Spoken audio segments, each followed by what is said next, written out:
کچھ لوگ یہ سوال کرتے ہیں کہ ہمارے امام صاحب ٹوپی میں امامت کرتا ہے، کیا ٹوپی میں امامت کرنا جائز ہے یا نہیں؟ دوسرا مسئلہ یہ ہے کچھ لوگ نماز پڑھتے ہیں، نماز کے دوران اس سے ٹوپی گر گئی تو کیا کرنی چاہیے؟ دونوں مسئلے بیان کرتے ہیں۔ فتاوی شامی میں لکھا ہوا ہے کہ اگر کوئی بھی بندہ ٹوپی کے ساتھ امامت کرتا ہے تو اس کی امامت بلا کراہت ٹھیک ہے، کوئی مسئلہ اس میں نہیں ہے۔ ہاں یہ بات ہے کہ پگڑی کے ساتھ امامت میں ثواب زیادہ ہے، پگڑی مستحب ہے اس کے امام کے لیے۔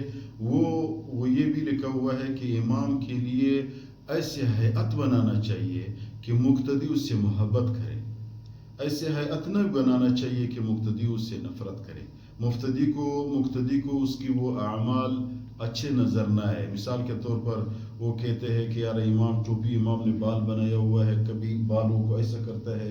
بال تو اللہ تعالیٰ ہر انسان کو دے رہے، تو کبھی اس نے پیشانی بھی ادھر لگے ہوئے لگائے، کبھی ایسے لگائے ہیں، کبھی وہ یعنی انسان کو خود سمجھدار ہے کہ یار یہ چیزیں ہمارے امام کے ساتھ مناسب نہیں ہے، امام کے لیے ایسا نہیں کرنی چاہیے۔